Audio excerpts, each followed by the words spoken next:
And if you want to read my mind, just go ahead. ബംഗാളികളെ വെച്ചിട്ട് പണിപ്പിച്ച് വെച്ചോളാം ഞാനേ. അപ്പോൾ നമ്മുടെ താത്താന്റെ പുതിയ വീഡിയോ വന്നിട്ടുണ്ട്. താത്താക്ക് എന്തൊക്കെ പറയാനുള്ളത് നമുക്ക് നോക്കാം.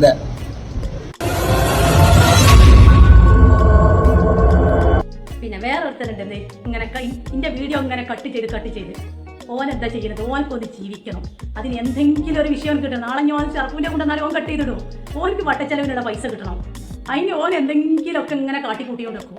ഒരു വെളിവില്ലാത്ത മാതിരി ഓൻ്റെ പേജിൽ നിന്ന് റീച്ച് കിട്ടണം. ഓനക്ക് എന്തെങ്കിലും ഒരു 10 രൂപ കൂടെ വരുമാനം കിട്ടണം. അത് ഓൻ നാളെ വേണം ഹൈദറിനെ കൊണ്ടുവരും, നാളെ വേണമെങ്കിൽ ഇതും കൊണ്ടുവരും, മറ്റുള്ളവരും കൊണ്ടുവരും. അതാണ് ഓൻ്റെ ക്യാരക്ടർ.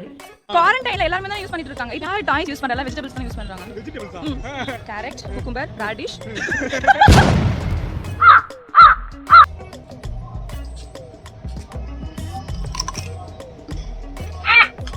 താത്താക്ക് നമ്മളെ ക്യാരക്ടർ ഇഷ്ടപ്പെട്ടില്ല അല്ലേ? ആദ്യം തന്നെ എനിക്ക് പറയാനുള്ളത്, ഈ ലൈവ് മൊത്തം കണ്ടതിന് ശേഷം ആർക്കാ തെറി എഴുതേണ്ടവർക്ക് തെറി എഴുതാം. താത്താന്റെ 1 മണിക്കൂർ തെറിവിളി കുത്തിരുന്ന് കാണലല്ലേ നാട്ടുകാരെ പണി. നിങ്ങളൊന്ന് പോയി താത്താർന്ന് അല്ല. പിന്നെ വേറെ മറ്റുള്ള പല ഫോട്ടോകളും ഫിറോസ് കുന്നുപറമ്പിന്റെ കല്യാണത്തിന്, കുന്നുപറമ്പിൽ നടത്തുന്ന ആ ഒരു പാവപ്പെട്ട കുട്ടികളുടെ കല്യാണത്തിന് കൊടുക്കാന്ന് പറഞ്ഞ ചിക്കന്റെ വിഷയങ്ങൾ അങ്ങനെ തൊട്ടിട്ട് അങ്ങോട്ട് പോസ്റ്റ് ഇട്ടിട്ട് ലാസ്റ്റ് ഇത് എവിടേക്ക് വരുത്തി തീർത്ത് അറിയാം? ഞാൻ ഫിറോസ് കുന്നുപറമ്പിന്റെ ആളാണ് എന്ന് വരുത്തി തീർത്തിട്ട് ജനങ്ങളെ മുഴുവൻ എനിക്ക് നേരെ തിരിച്ചു വിട്ടാണ്ട് വാശി തീർക്കാനും വേണ്ടിയിട്ട് എന്നെ അതിലേക്ക് ഇരയാക്കി. ആദ്യം താത്ത അതിന്റെ അടുക്ക് നമ്മളെ ഫിറോസ് കാക്ക് ഇട്ട് ചെറുതായിട്ട് കുട്ടിയോ എന്നൊരു സംശയം. ഫിറോസിന്റെ ആളാണെന്നൊക്കെ പറയുന്നത് ഇത്രയും മോശപ്പെട്ട വൃത്തിയായിട്ട കാര്യമാണല്ലേ താത്ത? എന്താണ് ഇതിന് കാരണങ്ങൾ, എന്താണ് ഇതിന് വിഷയം, എന്തിനാണ് ഈ ലൈവ് വന്നത്? അതിനോടനുബന്ധിച്ചിട്ട് എനിക്ക് വന്ന പ്രയാസത്തിനെ തൊട്ടിട്ട് ഞാൻ ഷറഫും മാനന്തവാടിയെയും ഹൈദറിനെയും നല്ല എന്താ പറയാ മോശമില്ലാത്തൊരു ലൈവ് തന്നെ ഞാൻ ചെയ്തിട്ടുണ്ട്. മോശമില്ലാന്നൊക്കെ തോന്നുന്നത് വെറുതാണ് താത്ത. അത് താത്താക്ക് മാത്രമേ തോന്നുള്ളൂ. നല്ല മോശം ലൈവ്. പിന്നെന്താണെന്ന് വെച്ചാൽ 1-2 മണിക്കൂറൊക്കെ ലൈവിൽ നിന്നിട്ട് കച്ചളം പുച്ചളം തെറി വിളിക്കാനുള്ള താത്താൻ്റെ ഒരു മനക്കട്ടി ഉണ്ടല്ലോ. പൊളിയാ താത്ത കിട്ടു. ഒരു മുതൽ തന്നെ. പക്ഷെ ഇതിലൊക്കെ ഒളിഞ്ഞു നിൽക്കുന്ന ഒരു സത്യമുണ്ട്. ഞാൻ അതിന്റെ പിന്നാലെയാണ് ഇപ്പോഴത്. എന്തെന്ന് പറ്റുകയാണെങ്കിലും എന്റെ ഫോൺ നമ്പറിലേക്ക് അനവധി കോളുകൾ പല സ്ഥലത്തുനിന്നായിട്ട് വന്നിട്ടുണ്ട്. വിദേശ രാജ്യങ്ങളിൽ നിന്നും പല സ്ഥലത്തുനിന്നും എന്റെ ഫോണിലേക്ക് വന്ന വീഡിയോകളും അതുപോലെ തന്നെ അതിലേക്ക് വന്ന കോളുകളും മെസ്സേജുകളും എല്ലാം എൻ്റെ അടുത്തുണ്ട്. പക്ഷെ അതിൽ 3-4 നമ്പർ പാകിസ്ഥാനുമായിട്ട് ബന്ധമുണ്ട്. ഞാനത് പുറത്ത് പലരെ കൊണ്ട് നോക്കിയപ്പോഴും പാകിസ്ഥാനത്തെ നമ്പറാണ്, ആ പാകിസ്ഥാന്റെ ആളുകളുടെ ഫോട്ടാണ് എന്നൊക്കെ പറയില്ല. പക്ഷെ 100% ഞാൻ പറയുന്നില്ല. പക്ഷേ ആ പാകിസ്ഥാനത്തെ കോളാണെങ്കിൽ എൻ്റെ ഫോൺ നമ്പർ പിന്നെ എന്നാൽ ക്ലാരിറ്റി ആൻഡ് ചാരിറ്റി എന്ന് പറയുന്ന ഹൈദർ അഡ്മിനായി നിൽക്കുന്ന ഗ്രൂപ്പിൽ ഒരു മെമ്പറാണ് എൻ്റെ ഫോൺ നമ്പർ എടുത്തിട്ട് പുറത്തേക്ക് സ്പ്രെഡ് ചെയ്യാൻ പറഞ്ഞ കോൾ പിന്നെ വോയിസ് എൻ്റെ കയ്യിലുണ്ട്. അപ്പൊ എനിക്കിതിൽ പറയാനുള്ളത്, ആർക്കാണ് പാകിസ്ഥാനുമായിട്ട് ബന്ധം? അത് ശരിക്കും അന്വേഷിക്കേണ്ട ഒരു വിഷയമാണ്. അത് ഞാൻ കേന്ദ്ര ഏജൻസിക്ക് ആ പിന്നെ നമ്പറുകൾ കൈമാറുന്നുണ്ട്. കേന്ദ്ര ഏജൻസികളൊക്കെ ആയിട്ടാണല്ലേ താത്ത കളി. ഹൈദറേ നീ തീർന്നടാ, തീർന്ന്. You are finish. അന്വേഷണത്തിൽ വരട്ടെ.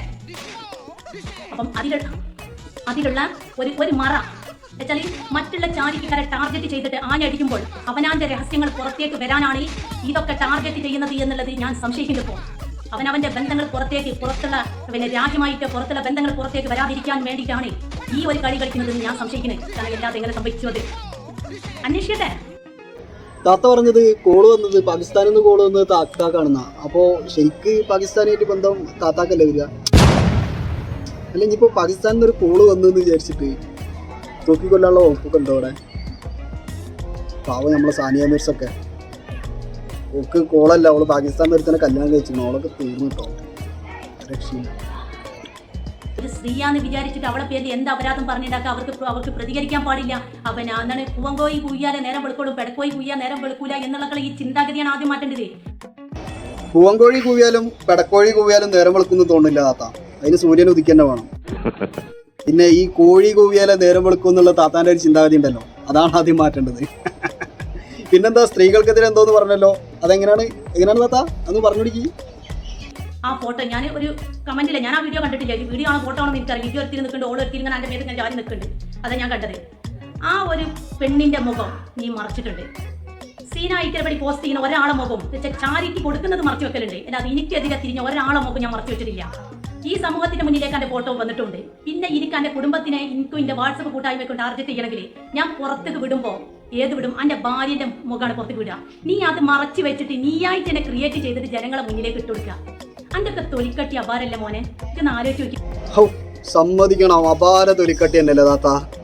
ഏതായാലും സ്വന്തം ഭാര്യയുടെ മുഖം മറച്ചു വെച്ചിട്ട് സാമൂഹിക മാധ്യമത്തിലൂടെ സ്വന്തം കൂട്ടാളികളെയും കൂട്ടി സ്ത്രീകളെ അധിക്ഷേപിക്കുന്ന താത്തയുടെ സ്ഥിരം തന്ത്രമുണ്ടല്ലോ, അത് പരാജയപ്പെടുത്തിയ ആ നാറിയൊക്കെ പുളിവാറിൽ വെട്ടി അടിക്കണം.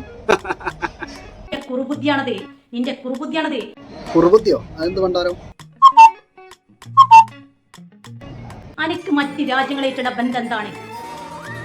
നിന്റെ ഗ്രൂപ്പ് എന്നാണല്ലോ ഈ വോയിസ് പോയത്, നിന്റെ നമ്പർ സ്പ്രെഡ് ആയത്. അനക്ക് പാകിസ്ഥാനായിട്ടുള്ള ബന്ധം എന്താണ്? നിന്റെ ഗ്രൂപ്പായിട്ട് പാകിസ്ഥാനായിട്ടുള്ള ബന്ധം എന്താണ്? അങ്ങനെ പാകിസ്ഥാന്റെ കാര്യം ഏകദേശം തീരുമാനമായി. അപ്പോൾ നമ്മുടെ ഇന്ത്യൻ പട്ടാളക്കാരൊക്കെ ആ സൈഡിലേക്കൊന്ന് നീങ്ങി നിൽക്കണം. പാകിസ്ഥാന്റെ കാര്യം ഇനി അങ്ങോട്ട് താത്ത നോക്കിക്കോളൂ കേട്ടോ. താത്ത ഏതാ മുതലേ? ഇതൊക്കെ ഓരോ മുഖംമൂടി അഴിഞ്ഞു വിടും. അതിന്റെ പേരിലായിരിക്കും നിന്റെ ഓരോ മുഖംമൂടി ഹൈദറെ പൊളിഞ്ഞു ചാടും എന്ന് മനസ്സിലായിട്ടാവും എന്നെ കൊല്ലാനും വേണ്ടിയിട്ടുള്ള ഇതുവരെ സെറ്റപ്പ് ചെയ്തത്. ഹൈദർ കക്കൂസ് പൊളിക്കാനുള്ള കരാർ എടുക്കലുണ്ടോ ഇല്ലെന്നുള്ള അറിയില്ല. ഞാൻ ഒന്ന് ചോദിച്ചു നോക്കിയിട്ട് പറഞ്ഞെന്നാ പോരെ താത്ത.